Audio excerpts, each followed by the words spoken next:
সকাল সকাল বাড়িতে এলো চূড়া ইলিশ। চলো আজকে এটা দিয়ে কি রান্না করছি তোমাদের সাথে শেয়ার করব।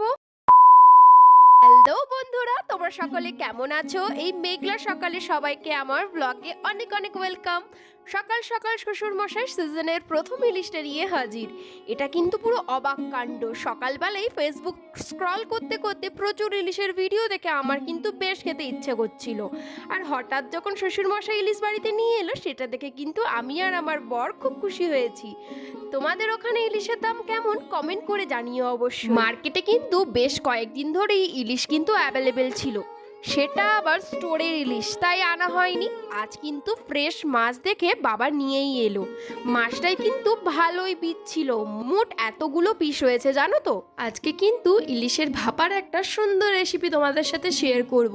কি কি মশলা লাগবে সেটা পুরোটাই তোমাদের এই ভিডিওতে বলবো। বাটা মশলার জন্য আমি কিন্তু মোট 5টি ইনগ্রিডিয়েন্ট ইউজ করেছি। প্রথমেই কিন্তু মিক্সিতে সাদা সর্ষে, কালো সর্ষে, 3টে মতো কাঁচা লঙ্কা, সাদা তিল এবং কয়েকটা আলমন্ড একসঙ্গে পেস্ট করে নিয়েছি। তোমরা চাইলে কিন্তু এর মধ্যে পোস্ত অ্যাড করতে পারো। এরপর কিন্তু একে একে সর্ষের তেল, দই, লঙ্কা গুঁড়ো, হলুদ গুঁড়ো এবং শেষে কিন্তু কালো জিরা এবং 4-5টে লঙ্কা দিয়ে আমি এটা ভালো করে ম্যারিনেট করে নেব। ওদিকে কিন্তু গ্যাসের মধ্যে আমি কিছুটা জল ভাপানোর জন্য দিয়ে দিয়েছি। এরপর একটা টিফিন কারিতে ভালো করে এই পুরো মিশ্রণটা ঢেলে আমি কিন্তু ঢাকনা বন্ধ করে 10 থেকে 15 মিনিটের জন্য এটা লো ফ্লেমে ভাপানোর জন্য দিয়ে দেব। ব্যাস, তাহলে আমাদের ইলিশ ভাপা একদম রেডি। খাবার টেবিলের নিচে দেখো বিড়ালগুলো কেমন ঘাপটি মেরে বসে আছে, ওদেরও বা কি দোষ জানো তো? গোটা বাড়িতেই আজকে ইলিশের গন্ধে মোমো করছে। আমি তো এখন ডায়েটে আছি, তাই সমস্ত কিছুই অল্প অল্প করে নিয়েছি।